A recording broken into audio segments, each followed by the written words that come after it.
could be a troublemaking spirit and an adult. This could be partying. This could be unstable person. This could be a school skipper, so we're avoiding responsibility. But that's how you're trying to heal. And I'm pretty sure that's probably not the best way. I could be wrong, but I don't think so. Can we see Divine Feminine's current healing energies with Chiron? See, I'm not sure better, but I'm in the Page of Swords reverse. So this is kind of like a transition, but this is like no love. There's not a relationship here. This is me trying to find a relationship to heal up that part. And I already knew this a long time ago that that's not what's going to happen. It just takes time as you chip away all these calcified pieces of yourself that you had ingrained in that thought. It does take some time, even though I know what needs to be done. You got to re-break cycle. You got to re-break things and recycle yourself. And it does take some time. But if you notice, he's like, oh, this card is actually the werewolf card. So, the power is growing, getting greater. He's a greater, not sure. Look, this even says like attempts at reconciliation fail, application rejected, no interviews, bossed around. Most of that, it's really not that big of a doesn't have no resonance in me, but trying to find a relationship for the healing, I was doing that. I wasn't really trying to find a relationship for healing. I was trying to find you again for healing. But we've seen what the fuck happened over that last year and a half. That just got bad. But I know now. I've already went back and reflected on it. But it takes time. So now what we would do, we'll speak to Chiron. Chiron, my friend. Can you imbue the energies across this Page of Pentacles and this Page of Swords individually and send them to their representative divine counterpart to try to help in the straightening out of our healing phases? So Page of Pentacles, gratitude. I'm thankful for this life and the opportunities that it presents. And so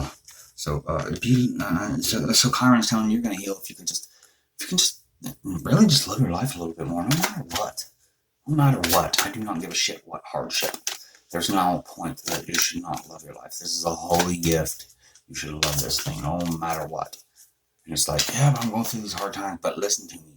If you start to do these things here, and that's all you have to do, your shit will raise and you will get a better attitude. When that better attitude comes in, people start coming in, helping you more. You don't have to ask for help. You start catching lucky breaks. You start making way better decisions, and you become more content in just being you. When you're more content in just being you, you know how many times you would run out of the house and all that stuff? You wouldn't leave as much because nobody is going to make you feel better than you do yourself. So you have free reign to do what you want.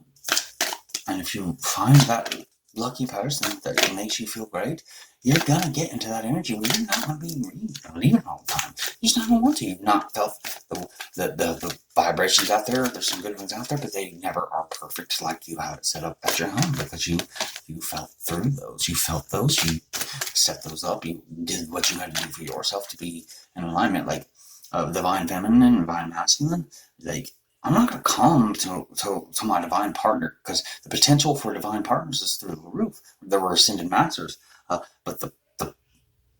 the journey is more difficult for them than just normal soulmates. It's easier for a divine counterpart to go to a soulmate sometimes and just live life. But you have the most problems with your divine counterpart because you guys can't get away.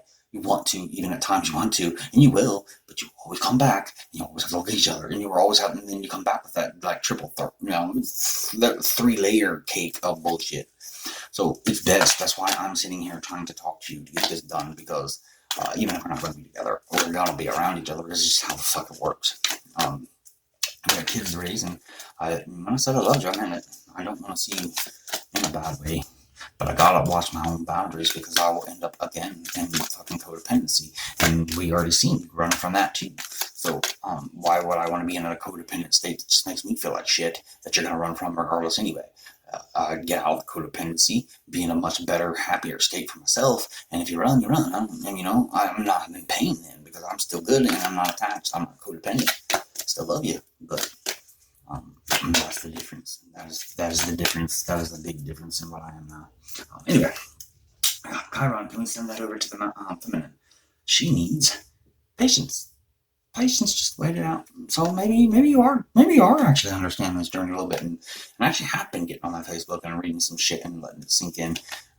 Hopefully you are, man, because that's awesome. I hope you are. I've read some cards and pulled some stuff over the last few weeks, and a couple times it did pop out, like with some here lately, like the last 2 weeks especially, maybe 3 weeks. It's like you're clearing house, clearing karmas, and doing some work with yourself. And I've been smiling, really happy about it. So it's made me want to talk to you a little bit more, but I don't know why. You always think that I'm going to do the worst. If there was anybody ever in your life that could have fucking destroyed it completely, you're going to say, oh, you did. It could have been me. It could have been me. But I chose to destroy parts of my life for you instead of hurt you. Taking these loans on, and I haven't taken you to court for those. I could take you to court for child support. I don't want to, even though I need the money, but I don't want to hurt you. You know what I mean? Because I could have done this a long time ago if I really hated you, and I don't. It's the exact opposite, and I know deep down inside you love me too. I know it's harder. You just have a harder time getting it out. But that's going to be a big part with your karma, remember?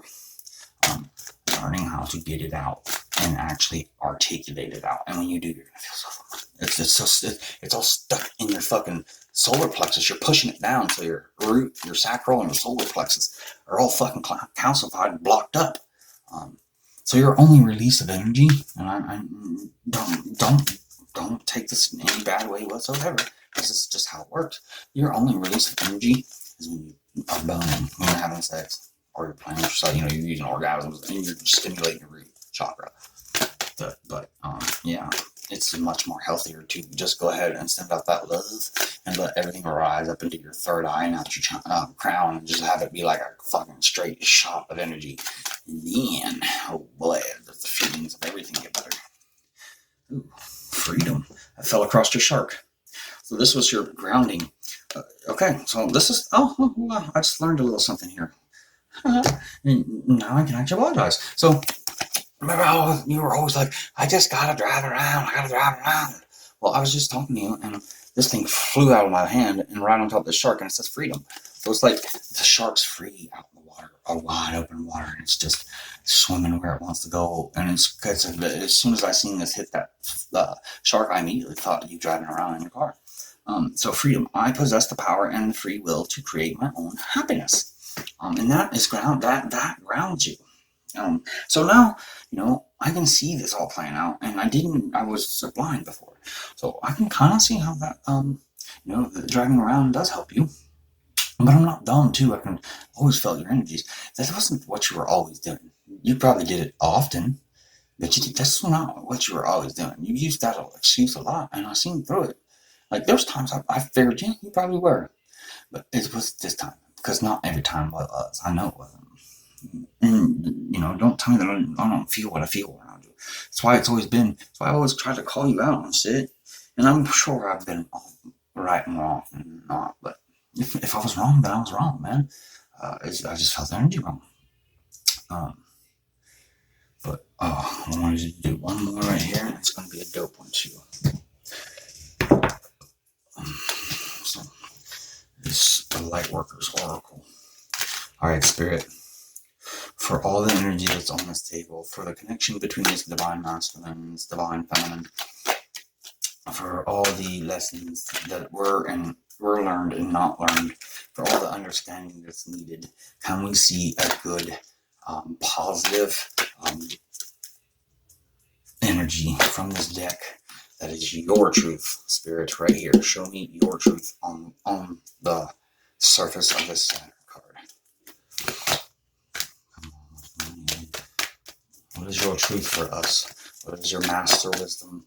What is your master knowledge that gives the truth to this whole damn connection in one way or another? Whether that means it supports it, or it kills it, or it is supposed to mean something else. It's supposed to do something else. It's supposed to be greater.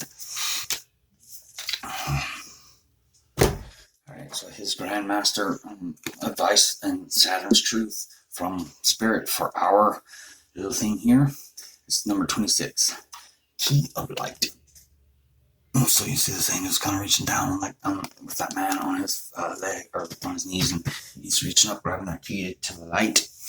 So that's the love light. You've probably seen me saying that shit, I'm sure. But I do not care. Can't nobody fuck me up. Can't nobody knock me off the track. Ain't nobody knocking off the rail. I'm doing my thing. And if you don't like it, then you ain't got to be here. But if you do, you can be here. But anyway, the key of light. Archangel Michael. Michael is cool because Michael is a twin as well, like a divine twin, divine pair. And he really does not like people fucking with twins. If you call on Michael, if you know you got like an energy around you that's negative, call on Michael because he's coming down and he's gonna whoop the fuck out of him. And he's quiet too. He doesn't say much, but he's fucking there. Archangel Michael loves you unconditionally and serves your soul journey. He brings you a spiritual gift now, the key of light. This key allows you to open any door, clear away any obstruction, and free yourself from any prison or enslavement, physical, emotional, or psychological. There is no need for you to feel trapped or locked out of a situation you want to get into. You now hold within your hands a divine key that will assist you in many ways. Now, look at your hand. It doesn't seem like there's anything there, but you keep looking in there until you see that key there. It'll be a ball. It'll be a feeling. It'll be something. But it's going to be something, and you just know it. When that happens, you can start to push that anywhere you want. Like I could put this on divine masculine, it's you, and you know, and send my friendship to you in the 5D, and I'm slightly start to do that. You may not totally understand the information, but you're gonna get it. One other thing. So now at the end of the read, let's see what energy currently fills the divine masculine at this very second. Oh, I'm gonna show this. You've had some really good ones.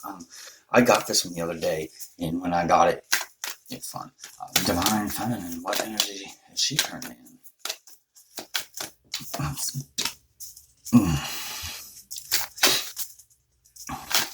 Alright, ping. Really? I got to be the fucking trash panda. I went from the beautiful fucking swan to the trash panda. No, it's a balance of energies. Actually, it's going from a majestic, beautiful, articulate swan to doing the dirty work to cleaning it up and cleaning up the bugs, and it's healing and changing. It's energizing and sending energy in and inwards and outwards from the top to the bottom, from the most divine looking to the most wretched trash pandas there are, but it must be covered because that's my purpose. But for you got the phoenix. So I hope you are now rising. I have been speaking and working with these cards and sending things to your 5D. They may be little tickles on your back, nose. I'm not actually touching you. I'm just sending them to you, and my body in a 5D touches yours. So however it's happening there, that's how it's coming down to you. But rise like the phoenix from the dead. The phoenix lives a whole fucking life cycle because it dies. But once it dies, it's rebirth and it comes back up. So you live and you die and you reborn yourself. I got this one the other day, right on one of my biggest breakthroughs. And when I actually embodied this energy, I fucking felt phenomenal. So I'm gonna give you a good look at it. So imagine that just coming out of your body. You're standing there and you're just the way you look. And just kind of imagine like an aura of that coming out. It's a spirit energy too, by the way. This deck has got all the other elements, but the circle is spirit energy. So this is a spirit energy, just ready to fucking burst out of you. You just gotta know it's in there and keep the faith on it. That's all this work on here. So anyway, I don't know if I can get this to you. I don't know how the hell I'm going to get it to you. And if I do, I hope you watch it. I hope it helps. And, you know, I hope you've seen me shuffling all these things and don't try to think that I, like, set them up, because it wasn't that way. But I hope that it can give you some direction. I hope that it can give you some answers. I hope that it can give you some guidance. And I hope that it can heal some of the things that I had part in breaking. I wasn't the only one, but I will take my lumps for the parts that I did. I did it. Sorry, I wasn't a perfect human. I'm still not. But I've learned how to start working on that. And I've learned a lot of those wretched mistakes came from certain things about me, and I've started to understand those. And those are clearing out. I'm getting rid of those. Those won't be. There's not many of them left, but they're not going to be here much longer either. But anyway, shut this off. I don't know if you'll watch it. I hope you do. Because this one's especially for us. This will not go public. This will not do nothing. This will stay on my phone. And I'm going to try to email it to you because this file size. If not, then I'm going to probably just put it in my Google Drive and send you a link somehow. I mean, I don't know. You blocked me out, and I don't know. Maybe that night, did you cut the cord? Because if so, this is going to take a lot to get it back, or we call it a day. It didn't matter. But oh, you didn't cut the cord. I don't think you did. I don't think you did. I still feel you. You just ain't sending them back. Or you are, and you're not able to do it, but are you trying and you haven't got it? I don't know, though. I get a lot of energy bursts too that I don't know where they come from. So maybe you are, and you're doing it subconsciously. But then again, we always have a part of us that lives in the future that's in the 5D. So we're also working in the 5D that we're not consciously aware of here in the 3D. But hey, whatever's clever, man. I kind of hope you start talking to me, man. I don't give a fuck what the court said. There's a reason why he said I've only done this 5 times and gave somebody, not do the no contact order 5 times in like 20 years. It's because I was sitting there crying and telling him I needed you to not be in jail, and I needed you to be able to contact me for our kids, because I cared about you, because I wanted to see you, because the kids wanted to see you. I knew we had holidays coming up, and it's not the way. I never wanted to send you to jail. I did not. But I was tired of you hitting me. And it's not my fault that you continued. If you would have not hit me, you wouldn't have been in jail. I still wouldn't have taken your friends. I'm sorry. That was just my own prerogative. But you wouldn't have been in jail. I can guarantee that. It was strictly because you hit me. And, I understand. I understand my part in that. I let you do it all summer. And that was my issue. I won't do it again, though. So, but I think you probably aren't going to. I hope you can control that. I hope so. I don't want to be hit again. I don't deserve it. I was going around and kiss you right there. I really did. I had that quick urge. I was like, I better not. I'll probably just probably like 6 cops around the corner and I get tased and put down and all that other shit. So, anyway. Alright, so I'll close with this. If you're still here, you probably only watch like the first 30 seconds in about an hour. I'll devote an hour to hour energy. So when you wake up, think this. Forgiveness. Think about forgiveness when you wake up. So this will be after you watch it and you go to sleep and you wake up, or after you watch it, think about it. And then think about this, imagination. Imagine forgiveness. Forgiveness is imagination. Imagination and forgiveness are intertwined. I acknowledge that harboring resentment blocks the flow of love. Imagination. I embrace and nourish the creative aspect of my mind. You find these great things. And I found you once, and maybe I'll find you again. Have a good day. Bye.